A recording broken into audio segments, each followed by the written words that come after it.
Persepolis, ancient capital of the powerful kings of Persia. This site is one of the most important archaeological sites on this planet. A mysterious metropolis at the heart of the greatest empire the ancient world has ever seen. They were so powerful, they had no real rival. What is this city, and what can it reveal about the world's first great empire? It really reveals a revolution in how to run an empire. Today, investigators have unique access to the ruins of this ancient metropolis. They use pioneering technology to forensically hunt for clues to map this lost city, unearth its dark past, and discover the hidden story of the first imperial powerhouse in the world. This was once the greatest and richest city on earth. To unlock the secrets of ancient Persia, we resurrect the empire's mighty capital, the lost city of Persepolis. We digitally reconstruct the king's luxurious palaces, explore their magnificent rock-cut tombs, and reveal their groundbreaking engineering innovations. To discover how the Persians rise to dominate the ancient world.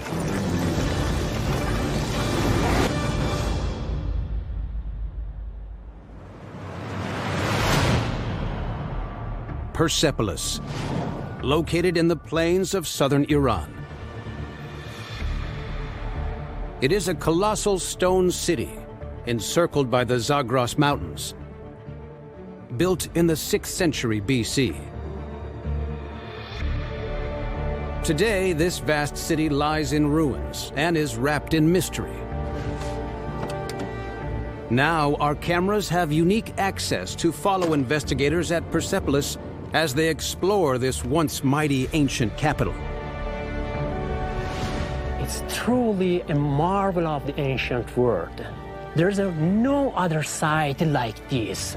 It's totally unique. In the 6th century BC, Persepolis is the beating heart of the first world empire, Persia. It controls almost half of Earth's population. Spectacular ruins here hold the key to its rise to power. Ancient writers describe the city as a marvel to behold. The ancient Greeks write of a magnificent palace complex at the heart of Persepolis. Below are the private houses and gardens of wealthy citizens, all fenced in by a triple wall topped with battlements. Beyond it, the city continues to sprawl for 2 miles. And a majestic city gate marks the outer limits of Persepolis. It's a vast metropolis the ancient Greeks describe as the richest city under the sun. Is there any truth to their account?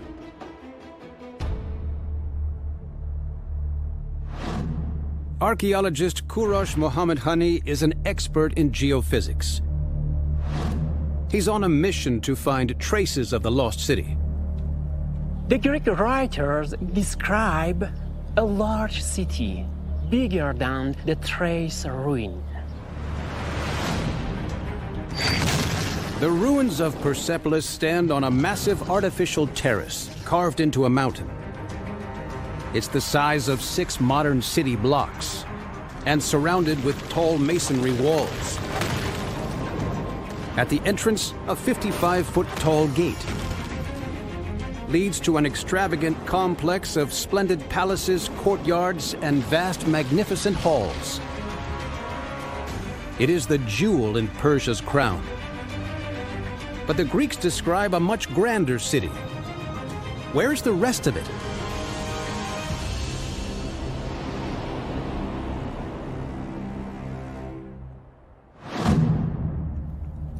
Writers say the first wall surrounding Persepolis is just over 23 feet tall. At the base of the palace complex, Kourosh examines the terrace wall. Their wall varies from 13 to 41 feet, averaging 27 feet high. This may be the first of the three walls mentioned by the Greek writers.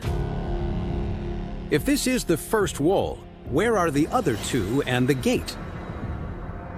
In the Persepolis plain, there are no obvious ancient structures to be seen. But Kurash believes these walls may still be buried underground, waiting to be unearthed. Kurash uses a magnetometer to undertake a magnetic survey in the field north of the complex.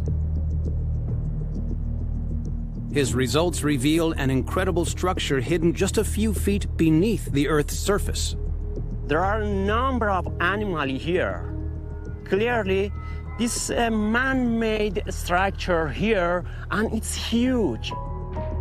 The survey reveals a hidden complex containing a series of rooms, each around 200 square feet in size. Is it part of the lost city?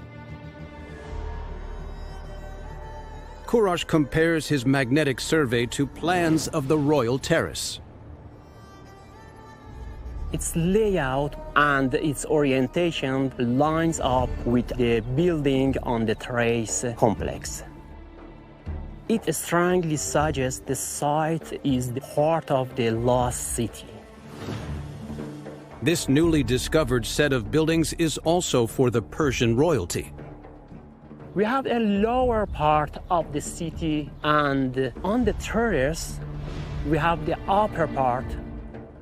This seems to match the Greek description of the city. Kurash returns to the results of his magnetic survey to hunt for the missing walls and gate of Persepolis.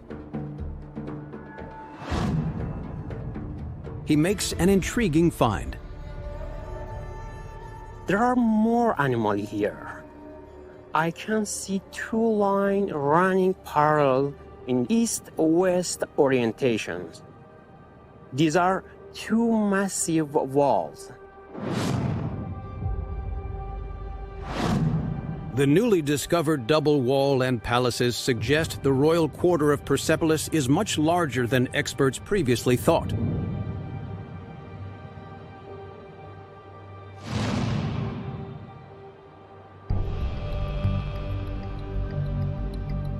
But the Greek sources suggest the city of Persepolis extends even further beyond these walls.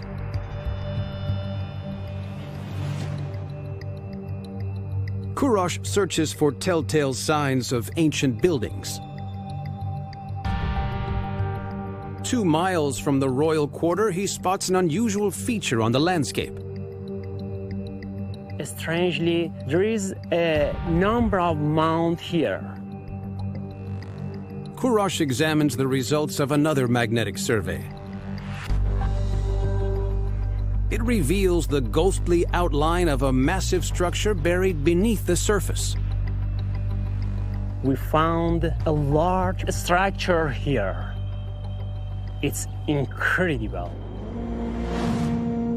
Here, archaeologists uncover hundreds of glazed bricks from the dig site. What is this mysterious structure? A clue lies more than 500 miles away in the ancient city of Babylon. Capital to the Babylonian Empire, it is one of the first cities to fall to the Persians on their campaign of conquest. Guarding Babylon at its entrance is the Ishtar Gate, a 45-foot-tall edifice flanked by huge defensive walls, all faced with brilliant blue glazed brick. Like the mysterious structure unearthed in Persepolis, it is decorated with carved reliefs of exotic animals. The new discovery in Persepolis bears a striking similarity to Babylon's Ishtar Gate. What can it reveal about the size of the city and the rise of the Persian Empire?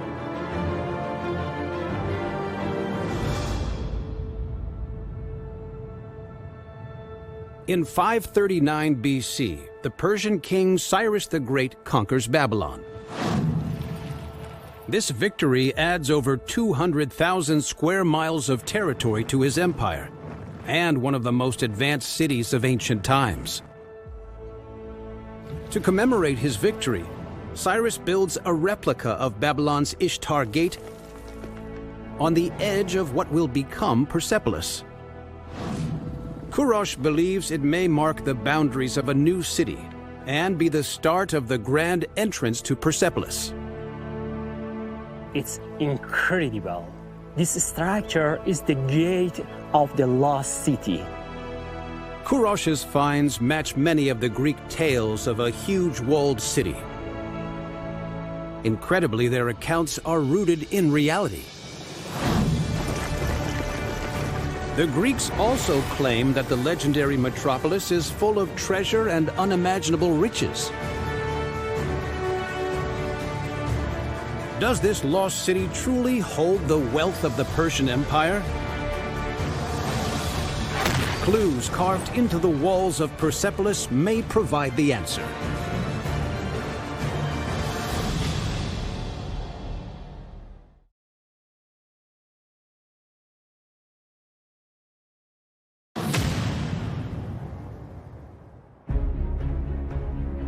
Persepolis, an ancient stone metropolis and capital of the world's first great empire.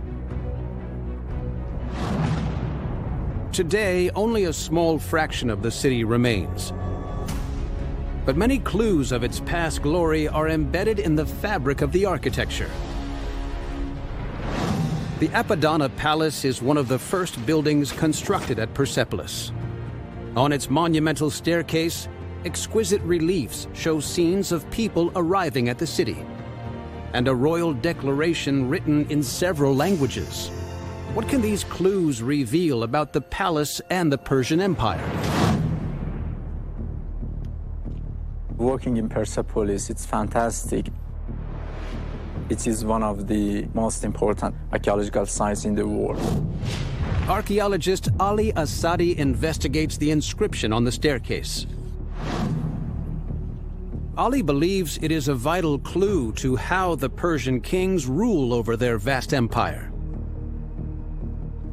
These inscriptions surely were engraved to be seen. The text declares the Persian ruler as the King of Kings. The King of Kings is a key phrase in the Persian Empire. It means that there was a great king who ruled over the smaller kings. The inscription reveals how the Persian kings govern their world empire. Once they conquer a nation, they keep the local kings in power. They are tolerant as long as they are obeyed.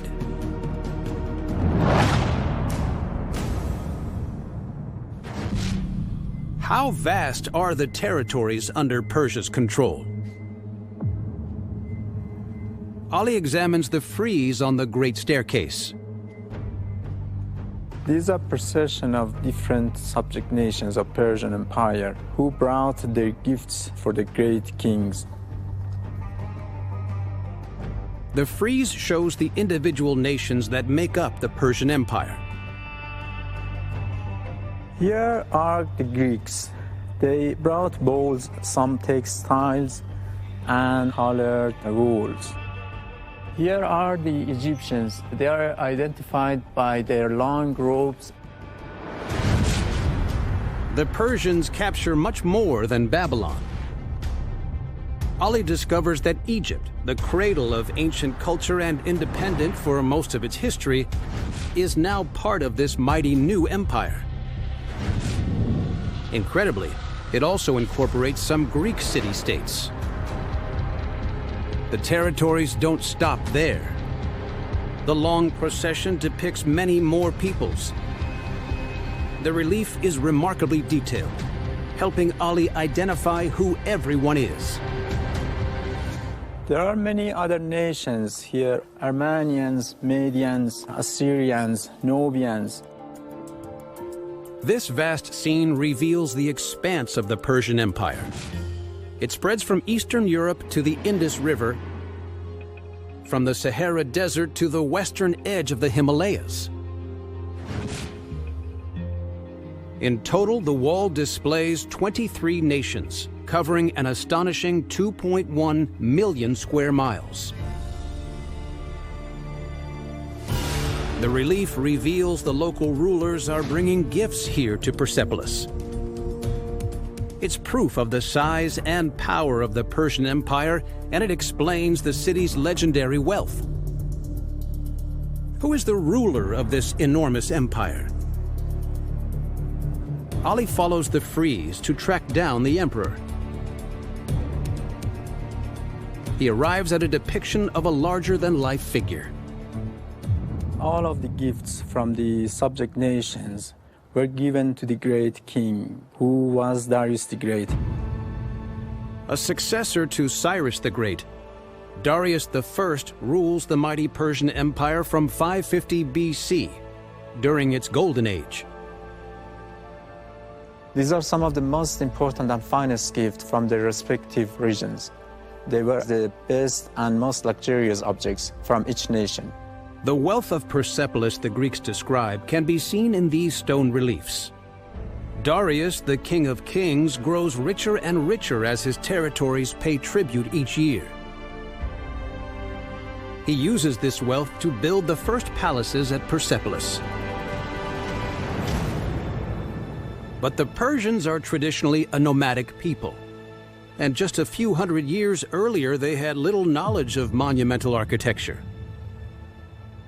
How do they create these colossal buildings? A clue can be found in the artistic elements visible all over the city. The upper part of doorways and niches, as we see here, is taken from Egyptian architecture. Hidden among the ruins of the site, Ali examines clues of more distant nations. Lotus flowers. These are ancient Greek symbols. To build Persepolis, the Persians used the genius of all their empire. Darius rules half of the world's population, giving him a huge pool of skilled workers.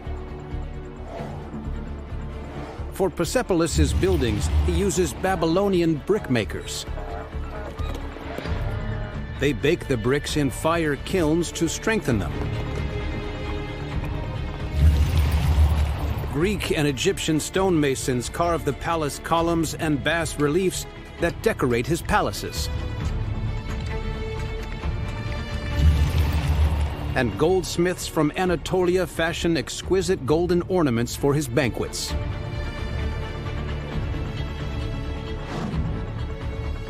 So this is the wealth of Persia that the Greek writers are referring to. It's not just gold and silver, it's knowledge. However, some innovations at Persepolis are totally unique. Can clues inside its magnificent palaces reveal how the ancient engineers of Persepolis create a wonder of the ancient world?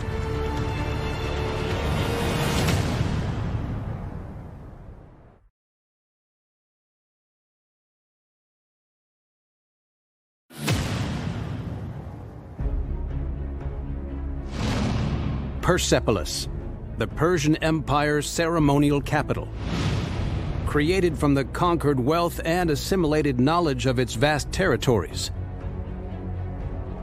On the terrace complex, archaeologists unearth the Apadana Palace, a huge building and an architectural masterpiece. Behind 40-foot doors, 36 pillars soar 65 feet into the air. Each column is gently tapered and topped with 9-foot-tall stone capitals, supporting a huge wooden roof. How do the engineers create a monumental building unlike anything the world has seen before?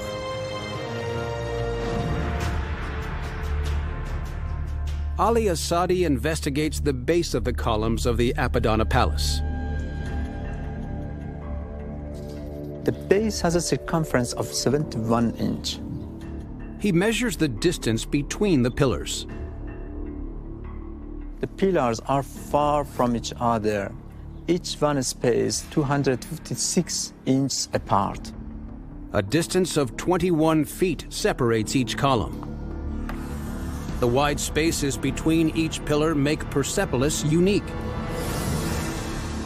In Egypt and Babylon, ancient engineers build structures with pillars no more than 11 feet apart. Any wider and their roofs collapse. To add to this engineering puzzle, in Persepolis the pillars are much narrower too. This doesn't make any sense. Usually if you want to have a huge structure, you need to compensate the distance between the pillars by wider columns. But here is quite opposite. How do the Persian engineers achieve this remarkable feat of engineering? The answer lies in the beautifully carved capitals on the 65-foot-tall columns. Perched at the top of each pillar is a huge sculpture of a two-headed beast. Each one weighs up to 10 tons and stretches 12 feet wide. Ali examines a broken capital that now lies on the palace floor. It might seem strange to have such heavy load on top. But by having such a wide capitals, it reduces the distance between load exertion points. Animal sculptures placed back to back on the column capitals function as brackets to support a wooden roof beam. A short block across their flat backs broadens the capital to support additional beams, so the builders can construct the roof on top.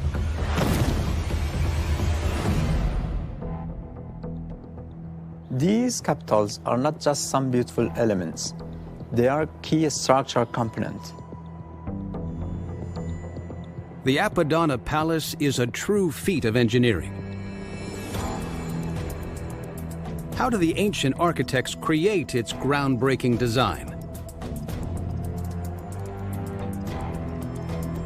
Ali surveys the site. What's striking when you view to the building on the terrace, there is a harmony to the layout of this structure. Everything fits together perfectly. The measurements reveal a recurring pattern. The same ratio of 1.618 can be seen everywhere. The height of the entrance with their width, the height of the columns to the adjacent columns. These proportions are based on a mathematical principle called golden ratio. The golden ratio is an enigmatic number found in nature, art, and architecture. The Parthenon in Athens is an ancient wonder, built 70 years after the Apadana Palace. 58 towering columns wrap around this colossal temple, proudly boasting its engineering achievements. The proportions of its floor plan, columns, and facade use the golden ratio, just like the Apadana Palace. A Persian engineering marvel may have served as the blueprint for this wonder of the ancient world.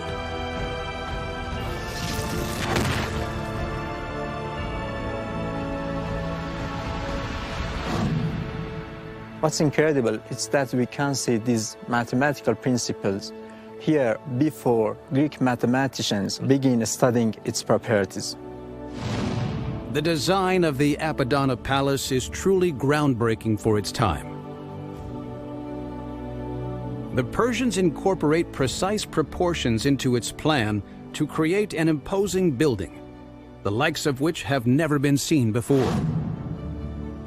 Its lofty ceilings, tall columns, and huge central hall are a clear display of the power, wealth, and glory the Persian kings possess.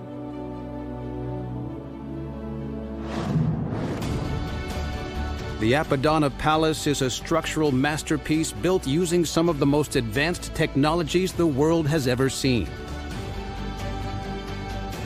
It embodies lessons the Persians learned from the rest of the ancient world. How do the ancient engineers carve out the huge blocks for this stone city? And what can Darius the Great's final resting place reveal about how the Persian kings rule over their enormous empire?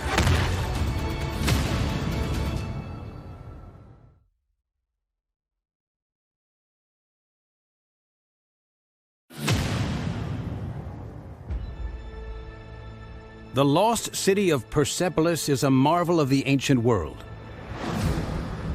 At its heart, a splendid palatial complex stands on an immense terrace carved out of a mountain.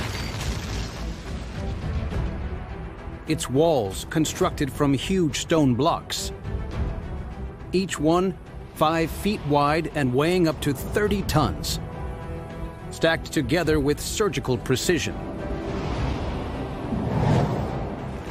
In the lower city are colossal buildings and massive monolithic gates.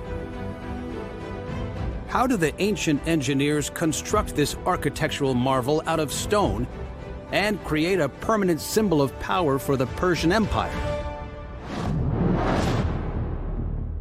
Clues can be found in the ancient stone quarries that surround Persepolis. Kurash Mohammad Hani investigates. The stone here is calcite limestone. It's the main material builders use in the magnificent palaces of Persepolis. What's great about calcite is it's a fairly soft, easy to cut, shape and smooth. It's also strong, which allows the architect to build huge buildings. Kurash explores further. He searches for clues to how ancient workers quarried the stone used at Persepolis. What's amazing here, this site has been untouched over 2,000 years. He inspects the rocky surface. Looking closely, I can see chisel mark of the ancient stone worker here. Huge, half-carved limestone blocks remain unfinished on the cliff face. These blocks range in weight from 2 to 50 tons each. Workers carve the blocks and load them onto wooden rafts to float them downriver to Persepolis. On the building site, they chisel the blocks into shape and smooth them down with rasps and files. Then they polish the blocks with the skin of sharks or the fibers of palm trees to achieve a marble-like sheen. Finally, the workers use cranes to lift the blocks into place on the palace terraces.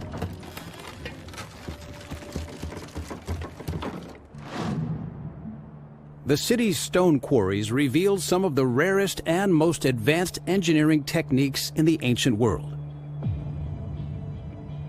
But the ancient builders of Persepolis face a problem.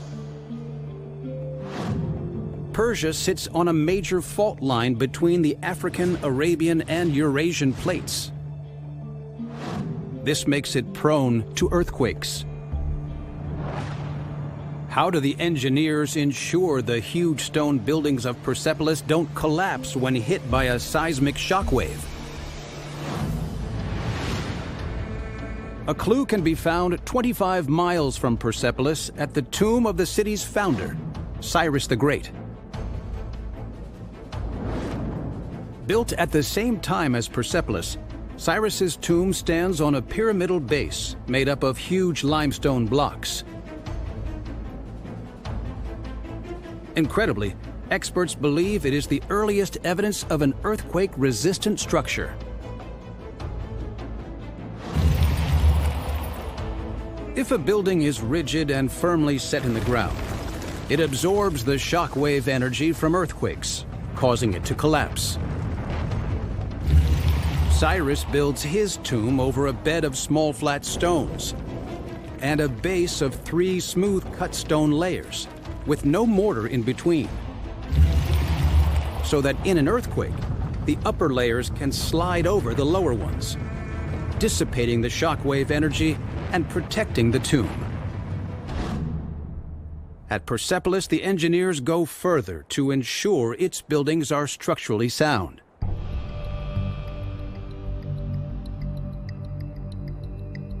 What's incredible here is that each stone block is unique. There is no standardization of size. The blocks are stacked together like a giant jigsaw puzzle and positioned so precisely a sheet of paper can barely fit between the cracks. If you look at the corner of this stone here, has 6 sides that interlock by adjacent stone. This makes the whole structure much more stable. Over hundreds of years, several huge earthquakes hit Persepolis. Just one of these is enough to flatten a city. But the palace complex remains unscathed during its prime.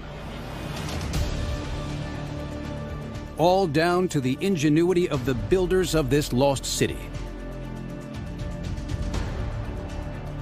The cutting-edge technology at Persepolis allows the Persian kings to create an ancient wonder, a stone statement of the power and glory of the Persian Empire. Are the skilled builders of Persepolis part of a giant slave army imported from across the mighty Persian Empire? Is slavery the key to its success and its incredible rise to power?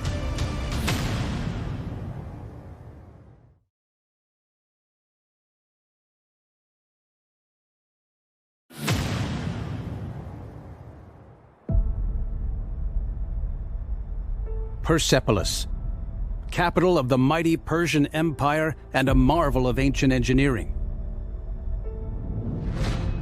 Its wonders stand toe-to-toe with the greatest architectural achievements of antiquity. The 7 wonders of the ancient world rest on spectacular feats of engineering. The Great Pyramid of Giza, the Hanging Gardens of Babylon, the Temple of Artemis, the Colossus of Rhodes, and the Lighthouse of Alexandria, all inspire awe and wonder. But the 7 wonders are all built by societies that use slave labor. Is Persepolis built by slaves? Does slave labor power the mighty Persian Empire? A clue can be found at the royal treasury of Persepolis, an enormous building housing the accumulated wealth of the Persian Empire. Royal Treasury is one of the oldest buildings of Persepolis. According to the Greek writers, it holds more than 2,500 tons of gold, equivalent with $100 billion today. But it's not gold archaeologists discover when they dig here. At the southeast corner of the terrace complex, excavators unearth a mysterious set of clay tablets. The majority are inscribed in an ancient language called Elamite. Over 700 tablets are found here. They are mostly receipt payments and invoices. At the edge of the Great Stone Terrace, archaeologists discover even more tablets. Today, they're stored on site at the archives of Persepolis. Ali has been given special access to study them up close. By discovering these tablets, we have a primary source which can tell us what was happening in Persepolis and in Persian Empire. Before their discovery, most information about Persepolis comes from secondary sources, such as the Greeks writing over 200 years later. Now, experts have a contemporary record written in Persepolis's prime. The number is incredible. There are over 30,000 tablets discovered in Persepolis. The sheer volume of these tablets evidence Persians' skill in administration and record keeping. The huge number of tablets suggests Persepolis is an administrative center for the Persian Empire.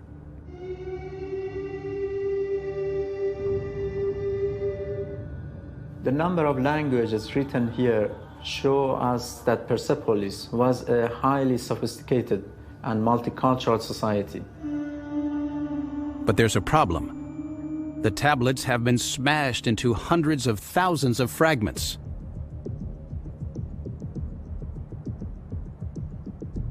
To discover all the secrets of the shattered tablets, experts must put the fragments back together. They painstakingly search for telltale patterns and phrases. They piece them together to recreate the tablets and reveal the text. The tablets are evidence of the incredible organization of the city and of a highly complex economy.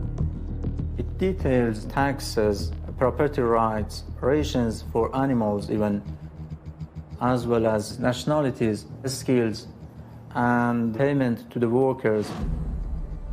Incredibly, the tablets also reveal the laborers at Persepolis aren't slaves, but handsomely paid workers.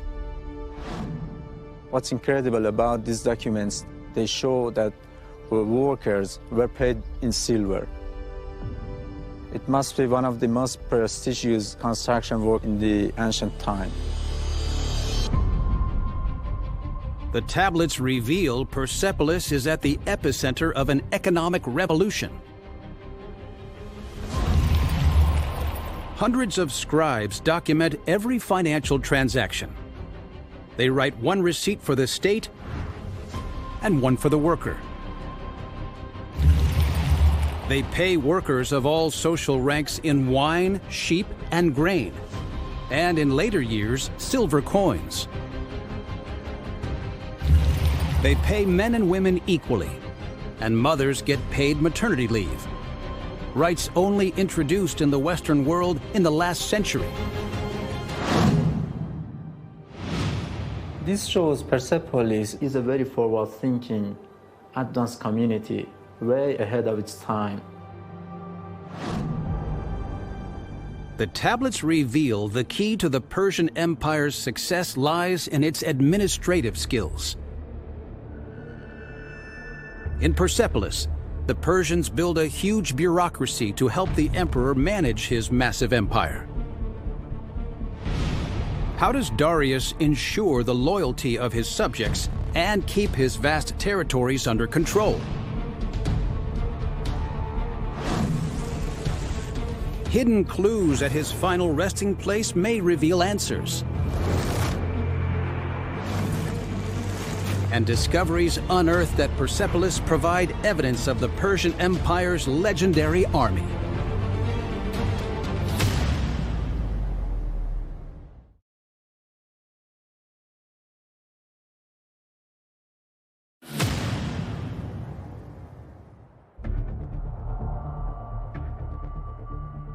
The lost city of Persepolis in present-day Iran. A testament to the power and wealth of the Persian emperors, and key to understanding their incredible success. Under the reign of Darius, Persia is the largest empire the ancient world has ever seen. How do the Persian kings keep peace throughout the empire? Clues can be found at the royal necropolis, 4 miles north of the terraced palaces of Persepolis. Behind the 120 feet tall carved facades, are deep caverns, extending nearly 35 feet into the cliffs. Inside, they are split into 3 vaults, each containing 3 coffins. Above the tomb entrance, an intricate carving shows Darius the Great with his subject nations making offerings to a Persian god. In the time of Darius, Persians don't bury their dead. So why does he build this necropolis? And what can it reveal about how he rules his vast empire? Ali Asadi investigates the royal tombs of the Persian kings. Each one is a sculptural masterpiece stretching 60 feet wide. King Darius the Great's tomb sits center place in the ancient necropolis. This type of tomb was first used here by Darius himself. In upper part of this cross, we see Darius standing before the great Iranian god Ahura Mazda. Ahura Mazda is a god in the Zoroastrian faith, the main religion of ancient Persia. It is one of the world's oldest religions. Zoroastrians usually put the body of dead people in a special tower to be exposed and consumed by the vultures. The tomb of Darius is very unusual in Persia. The earliest and most famous rock-cut tombs are in Egypt. Darius chooses a tomb inspired by Egyptian architecture for his final resting place, breaking away from Persian traditions. Why? What can this choice reveal about how Darius runs his vast empire? A clue can be found on the edge of the Persian Empire, over 1,000 miles from Persepolis in Egypt.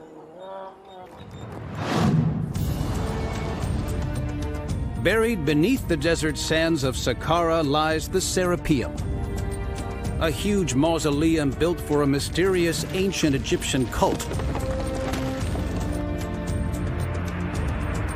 Every chamber holds a massive granite sarcophagus. But these aren't coffins for kings. Inside each sarcophagus are the intricately mummified remains of an Apis bull. The ancient Egyptians believe these bulls are the incarnation of the Egyptian god Osiris. Can clues unearthed here reveal why Darius breaks away from Persian traditions?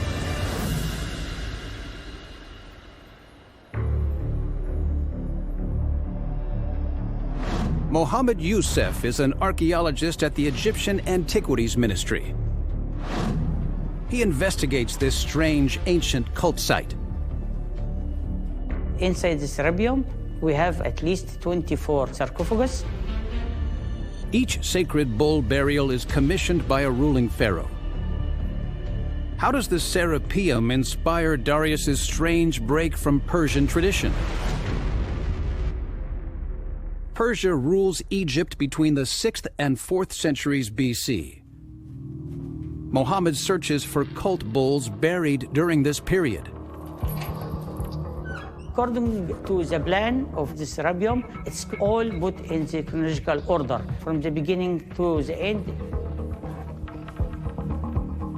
In a hidden corner, he finds a huge granite sarcophagus.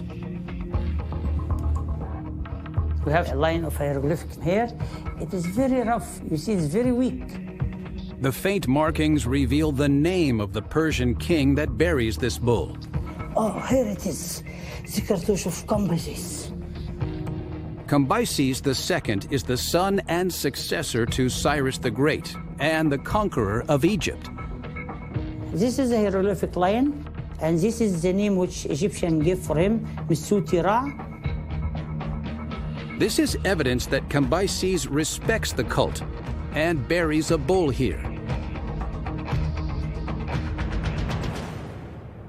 But what about his successor, Darius the Great? There is no cult bull sarcophagus in the Serapeum that bears the name of the Persian king. But Muhammad believes evidence of Darius's involvement can be found on a stele discovered in an empty tomb. It reveals the date it is built and the name of the ruler who orders its construction. The tomb here dates back to 34 years from the rule of King Darius. This stele is proof that Abisbul is buried here from the time of King Darius. The evidence suggests the Persian kings Darius and Cambyses don't impose their gods or their beliefs on Egypt, but respect the local religion and customs of their newly conquered territory. Not only do they tolerate strange foreign rituals, they participate in them. It's an entirely new method of leadership. And it explains the royal necropolis near Persepolis.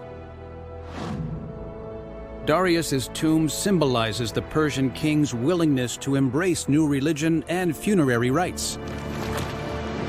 So much so, he's willing to bet his eternal life on it.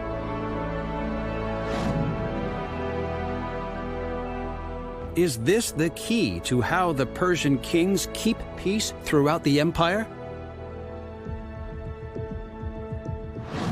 George Heath White is an expert in ancient Babylonian texts.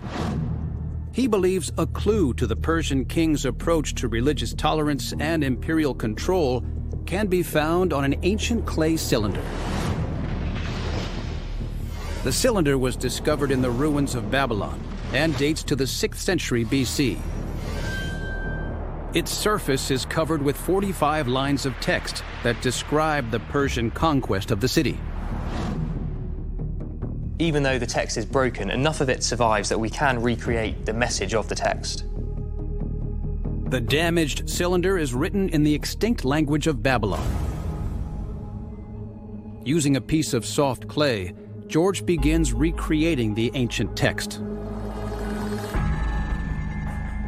Reassembled from several broken pieces, the ancient clay cylinder contains a declaration in cuneiform script in the name of Persia's King Cyrus the Great. It's very damaged, the original cylinder, but we can just make out the word Lemuti, which means evil. Cyrus is saying by writing this cylinder that the king of Babylon, Nabonidus, is disrespectful, he's evil, and Cyrus is going to come in and change that. He's going to come in and be a true Babylonian king. Cyrus declares that the Babylonian god Marduk sanctions his takeover. So in Babylonian, this reads, Marduk Belu Rabu Taru Nishishu Ebsheti Damkata Ulibashu Isaru Hadish Ipalis. In this line, Cyrus is trying to show that he's a legitimate ruler. The god Marduk himself chose him to rule. But Cyrus doesn't just use the foreign religion to justify his rule. He also appears to grant religious and cultural freedom to his new subjects. When Cyrus conquers Babylon, he finds the city is filled with people captured by the Babylonian kings. The Babylonian kings had taken a bunch of different people into exile. The Assyrians, people called the Gutians, people from modern-day Syria and Egypt, but also the Jews from Judah. Cyrus sets the captive people free. So here we read in Babylonian, Nishishunu upahirama utir dadmishun. And that means, I gathered all the people and returned them to their settlements. Those who stay are free to follow their own religion. This policy was incredibly unusual. He's letting them worship their own gods and have their own cultural identity. But is Cyrus true to his word, or is this all just Persian propaganda? George believes a clue can be found in the Bible. The Old Testament book of Ezra records Cyrus's move. Thus saith Cyrus, king of Persia, the Lord God of heaven hath given me all the kingdoms of the earth, and he hath charged me to build him an house at Jerusalem. So Cyrus is decreeing here, just like in the Cyrus cylinder, that the Jews could return home. The book of Ezra also praises Cyrus's successors. So we see that the Persian kings Darius and Artaxerxes also had this policy of religious tolerance. The Cyrus cylinder reveals the Persians' revolutionary religious tolerance and how they run their empire. But even with these policies, not everyone wants to join the mighty Persian Empire. How does Darius use his formidable army to force rebellious nations into submission? Clues at Persepolis reveal the terrifying might of the Persian military and their elite warriors. And new discoveries in the remote corners of the empire reveal the secret to their military success.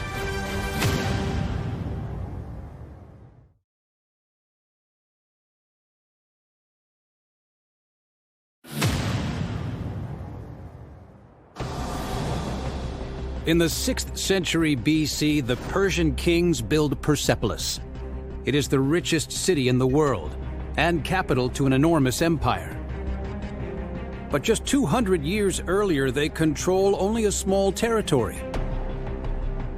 How do the Persians come to dominate the ancient world with such speed?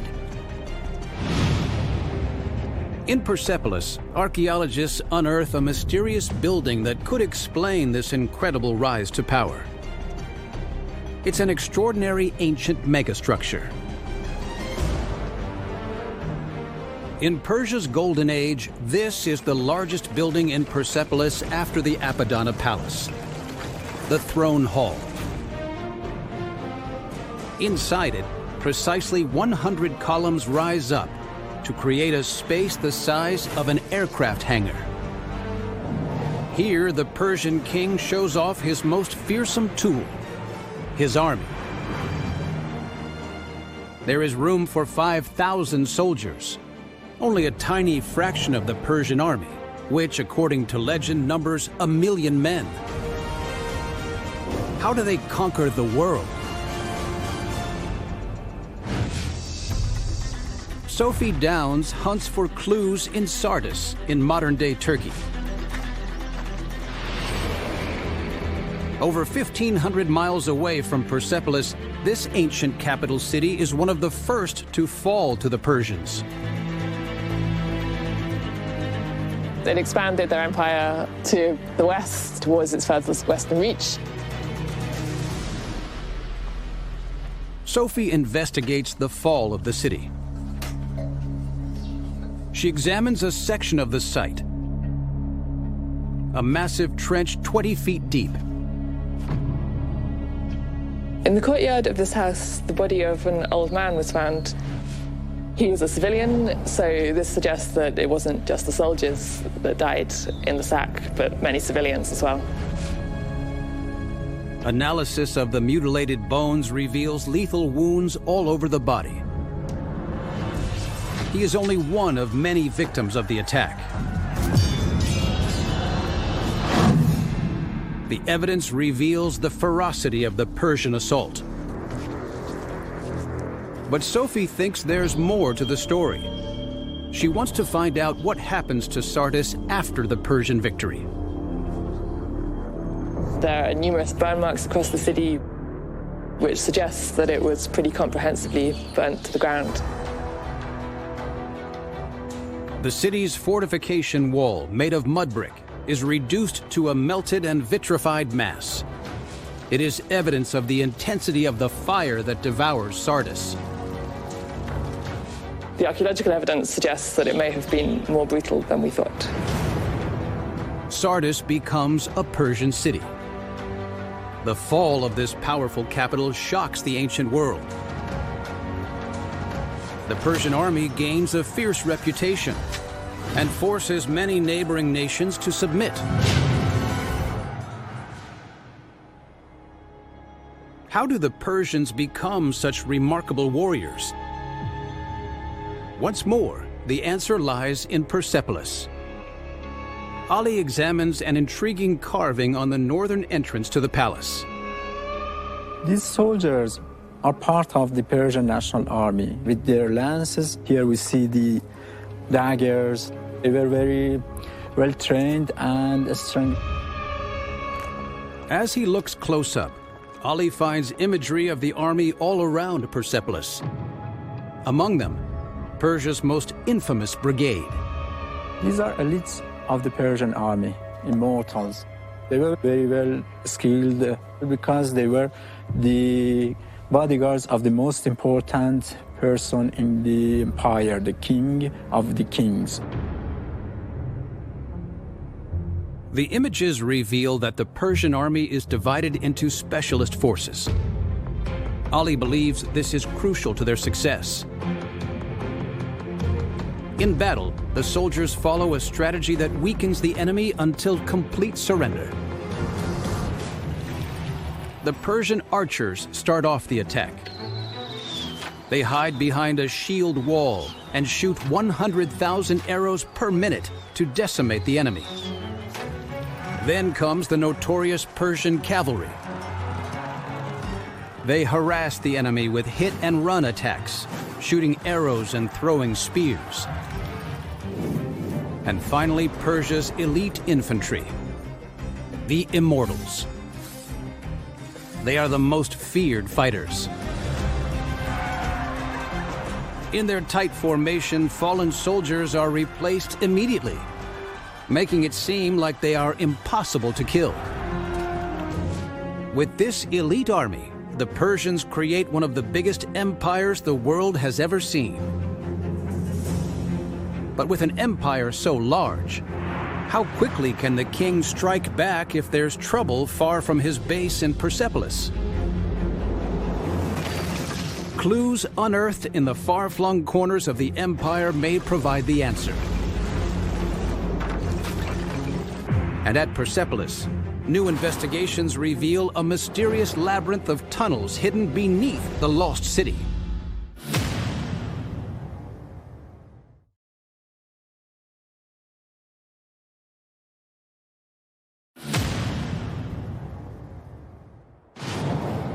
Carved into the mountains of southern Iran, archaeologists rediscover the lost city of Persepolis. It is at the heart of a huge empire that covers an area over 2.1 million square miles. Clues inside this stone metropolis help unlock the mysteries of the gigantic Persian Empire. The inscriptions at Persepolis talk about how the empire extends from the shores of one sea to the shores of another sea, from one desert to another desert.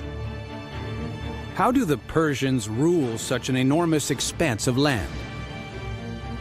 The answer could lie with a huge engineering structure built by Persia's most powerful king, Darius I. Ancient writers say that King Darius builds a vast road across his empire. It is surfaced with packed gravel and is over 20 feet wide in some places.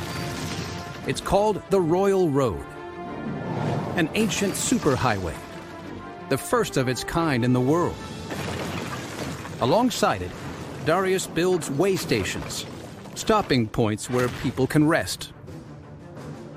Comfortable living quarters surround an open courtyard where travelers from all cultures meet. Is Darius's Royal Road really as impressive as legends say? Ali Asadi is on a mission to find traces of the lost road at Persepolis. He examines the site around the city.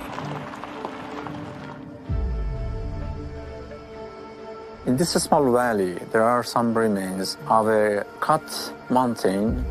We think maybe these belong to part of a royal road. This mountain stands directly between Persepolis and another major Persian city, Pasargadae. Ali believes the only way to connect the cities is to cut through it. The most important and impressive part, which is cut on the mountain, is 10-meter high. The ancient Persians carve a 30-foot valley through solid rock. This rare find here supports the legend. Nothing seems to stand in the way of Darius's ambitious building project. But can he really extend the royal road to all the corners of the huge empire? Burçin Adisönmez investigates in Amasya, in northern Turkey, over 1,200 miles from Persepolis. Here, he and his team make a remarkable discovery. We have discovered this road here, made of cobblestones and knit together in close proximity. Local rulers used nearby materials to build this road. But Burçin suspects it could be part of the Persian road network. He examines the site and identifies a strange structure. We have a fire altar here. This place is where the early Zoroastrian religious practices were implemented and the worshipping is done. Zoroastrianism is the ancient religion of the Persians. For Burçin, this is conclusive proof. The road is a Persian road. This incredible find is evidence that Darius's road network spreads all the way to northern Turkey, 1,200 miles from the city of Persepolis. But how fast can an imperial courier travel on the royal road? Ancient Greek accounts provide tantalizing clues. Herodotus tells us that the Persians had a system for sending messages along the royal road, which could travel about 2,000 miles in 9 days. A messenger on horseback would normally take 2 months for a journey of this length. Sophie wants to find out if the Persians can do it in 9 days. She thinks the way stations Darius builds could hold the answer. She marks out the places where archaeologists find remains. Here we have 3 way stations that have actually been found in the archaeology, and they're in a line, and they're about 15 miles apart from each other. If the Persians position rested horses and men at each station, the couriers can work as a relay. Each courier can travel the distance between 2 way stations at full speed and pass on the message to the next horseman. Over a day, the message would cover an astonishing 180 miles. That means that you could cover a distance of 2,000 miles in about 12 to 14 days. So Herodotus is maybe slightly exaggerating, but he's actually pretty accurate. Darius's massive communication network is the fastest in the ancient world. It is so efficient that it's still remembered today. Herodotus also says that neither snow, nor rain, nor heat, nor gloom of night could stop the couriers, and this is still the motto of the US Postal Service today. If anything happens in the extreme corners of the Persian Empire, the king can find out about it in under 2 weeks. He can respond swiftly to any challenge to his rule and quickly restore control. Darius's road network stretches from the Indus Valley all the way to the Mediterranean, spanning a staggering 2,300 miles. He uses it to quickly send messengers, as well as his army, to every corner of his empire. He also builds the first Suez Canal, linking the Red Sea to the Nile, providing easy access to all of Egypt. It is monumental, wide enough for 2 of his warships to pass each other, giving the Persians commercial and military control of the region. Darius's communication network is crucial in controlling the vast empire. It ensures his presence everywhere. But why do the Persians construct their new imperial city here?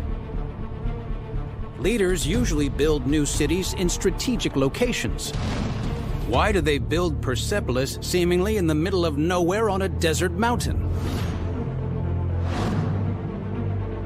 A mysterious labyrinth of winding tunnels hidden beneath the palaces of Persepolis may provide the answer.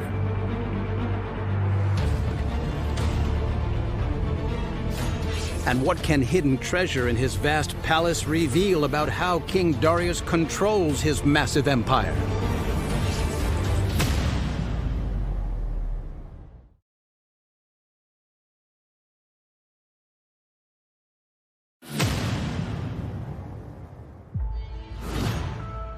Persepolis in modern-day Iran, administrative capital to the ancient Persian Empire.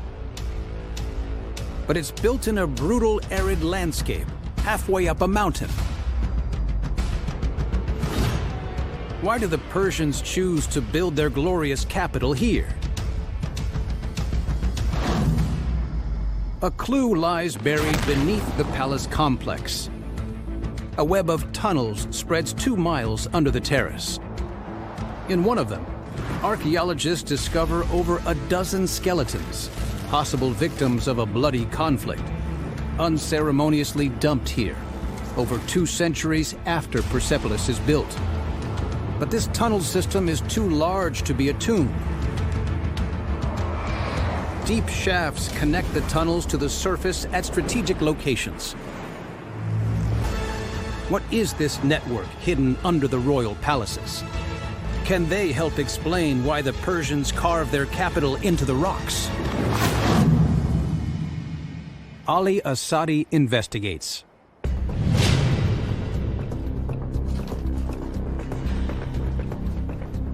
We have these channels below all of the palaces and courtyards.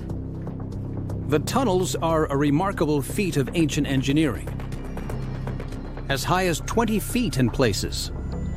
The greatness of the channels surprised me. Some of the walls are carved roughly into the terrace foundations. But Ali discovers that many sections are built up from the ground. Some parts are made with big blocks of stones. These stones are jointly very well with each other. This is clear evidence that the tunnels are constructed before the palace complex above. Ali believes the well-thought-out design of the underground network provides clues to its purpose.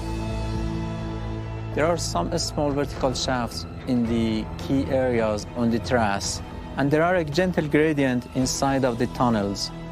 All of these indicates that the Persepolis tunnels were used as underground waterways. The design and layout of the structure suggest the underground tunnels are part of an elaborate water management system at Persepolis.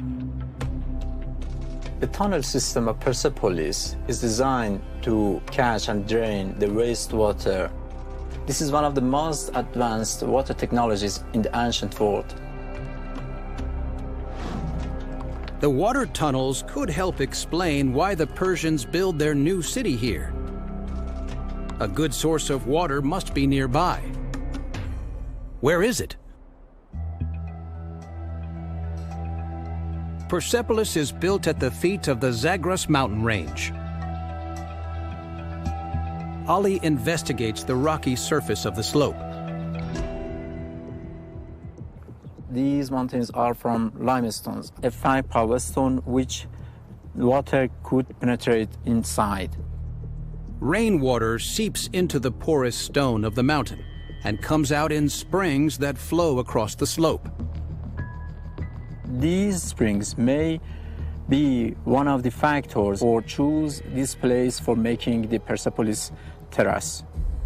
Persepolis's location is the perfect place to catch all this water. Engineers build the city into the mountain, near these natural springs, so there is a constant supply of water throughout the year. They construct subterranean tunnels to transport runoff water to underground storage tanks. the Persians' skill in water engineering allows them to create an oasis in the desert. 2,500 years ago, exotic plants populate the city's lavish gardens, called pardis, the origin of the word paradise. The green spaces extend beyond the city walls. Further down the mountain, the Persians plant olive and walnut trees. Beyond, settlements and lush farmlands stretch as far as the eye can see. Against all odds, the Persians appear to conquer nature. How do they spread water across the vast landscape to create their green paradise?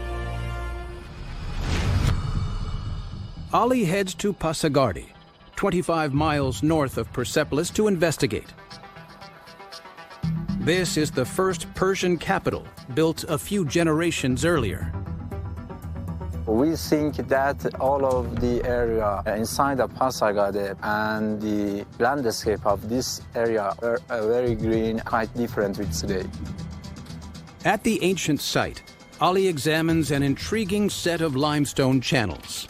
They are built by very good carved stones. And each 15 meters, there are small pools. The channels have small basins every 50 feet and carry water to all corners of the city.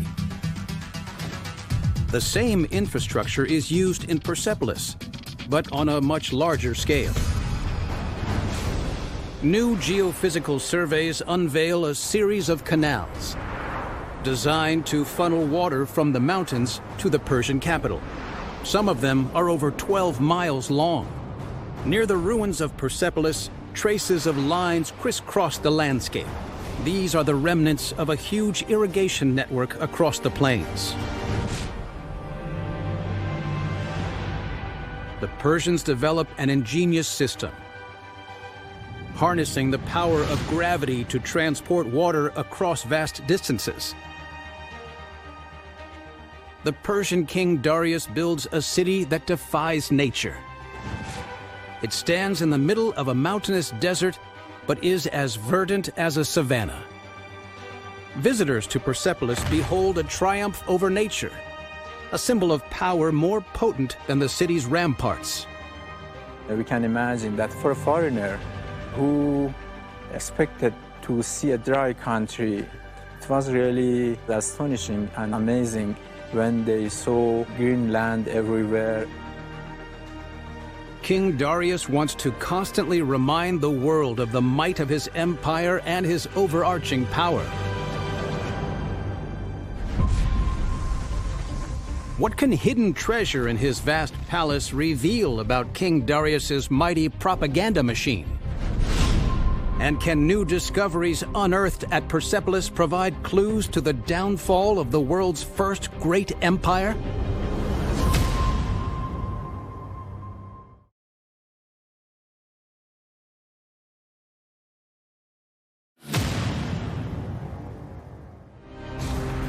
Persepolis, a marvel of ancient engineering and a symbol of the incredible power of King Darius the Great. The closer you get to the king and to his private palaces, the more aware you're made of how powerful the king is. How does he spread his message of supreme power across the empire? Inside his magnificent palace, archaeologists make an intriguing discovery. In one corner of the Apadana Palace, investigators unearth a treasure hoard. Stone boxes containing tablets made from solid silver and gold.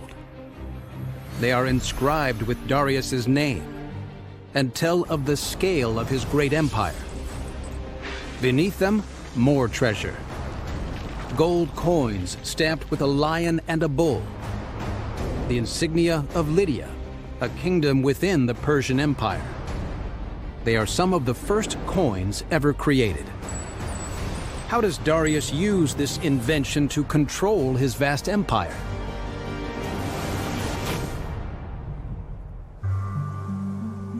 Sophie Downs believes clues may lie in the ancient Lydian city of Sardis.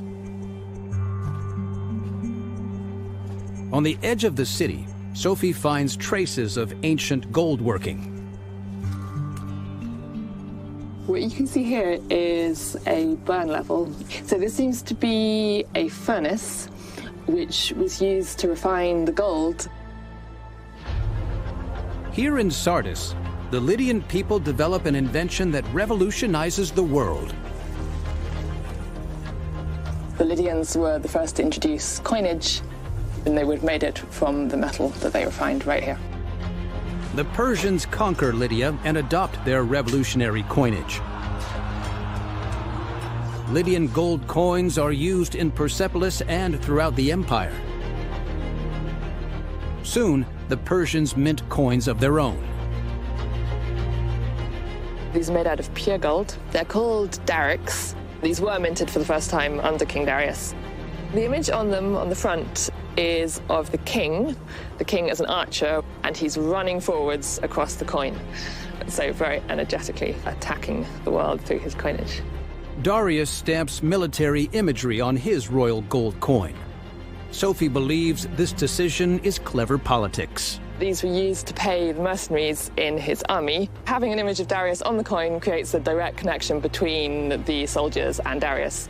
Soldiers know that this is who is paying them and who is giving them orders. Darius uses the coins as propaganda, ensuring his army's loyalty. The military imagery also keeps the empire afraid and obedient. But his successors go even further. Sophie investigates another coin called a tiaret. They're called tiaret because on the front of the coin there's the head of a figure wearing a tiara, which is a band of cloth which Persian soldiers wore around their heads in battle. So again, this is a military image. It's generally thought this is the head of the Persian king. This coin is used beyond the borders of the empire into Greece. But Greek coins usually depict gods rather than kings. So on this coin, the head of the Persian king is occupying the same space that on some Greek coins is occupied by the head of a deity. It's possible that there's some kind of equivalence intended. The King of Kings places himself in the position of a god and pushes this image into the hands of his distant neighbors. Why does he want the Greeks in particular to receive this message? The Persians have a pretty fraught relationship with the Greek city-states. In 545 BC, Cyrus the Great conquers the Greek region of Ionia, giving him vital access to the Aegean Sea. But 50 years later, the Greeks rebel. They attack Sardis and burn it to the ground. The Persians, under Darius, invade Greece.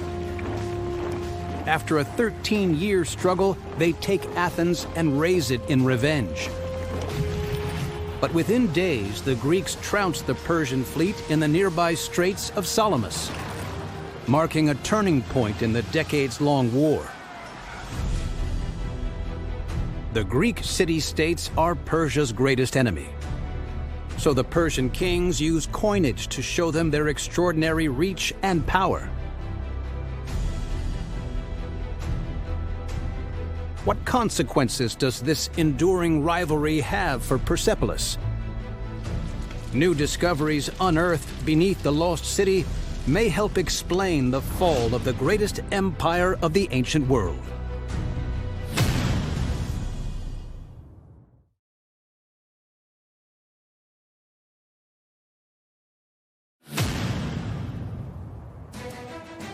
From the mighty capital of Persepolis, the Persian kings rule over most of the known ancient world. Their power over the empire is absolute, so they don't even fortify the perimeter of this magnificent city. But that leaves it exposed. What happens to Persepolis? Ali investigates the remains of the great city. Limestones in Persepolis are gray, and when they are white, it means that something's happened. The reason of this discoloration could be high temperature or a severe fire. Ali finds the same discolorations across the city. This is shocking evidence that Persepolis suffers a devastating fire. Traces of ash, charcoals, and collapsed stones are almost everywhere seen in Persepolis. It burned all of the city. In the tunnels beneath the palace complex, Ali and his team unearth further evidence of a brutal attack on the city. In the southern channel of the treasury, he discovers a huge deposit of ash and charcoal, up to 2 feet thick, and the remains of former residents of Persepolis, seen here for the first time. One of these skulls we think belonged in the same time that Persepolis was catching fire. We think maybe this individual, he tried to hide inside of the tunnels, but he couldn't survive. Experts are yet to forensically examine the skeletons and determine how the people died. But the evidence suggests the skulls date to the downfall of the great city.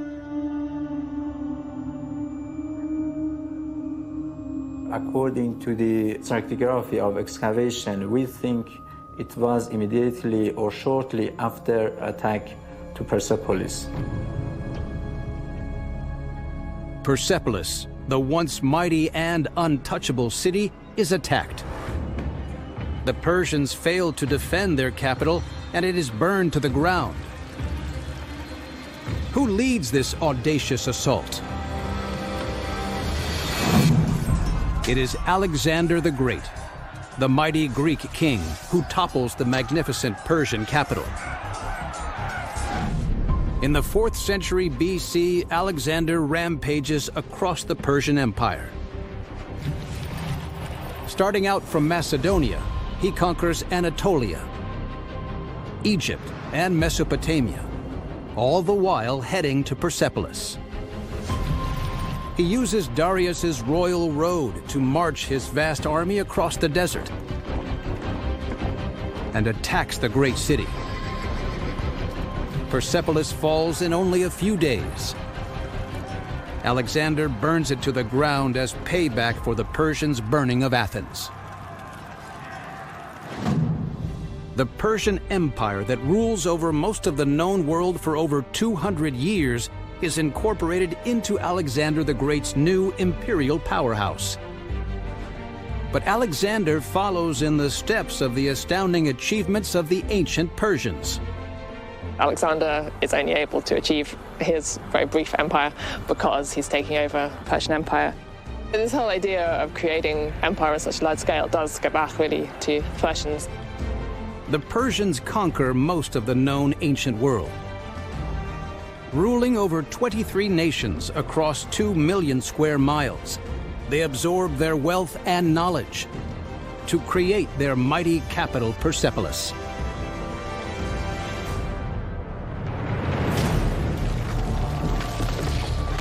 A majestic city richer than any other.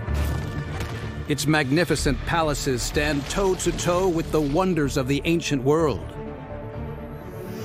With cutting-edge technology and remarkable feats of engineering, the Persian kings create a lush paradise in the desert and populate it with a highly sophisticated multicultural society,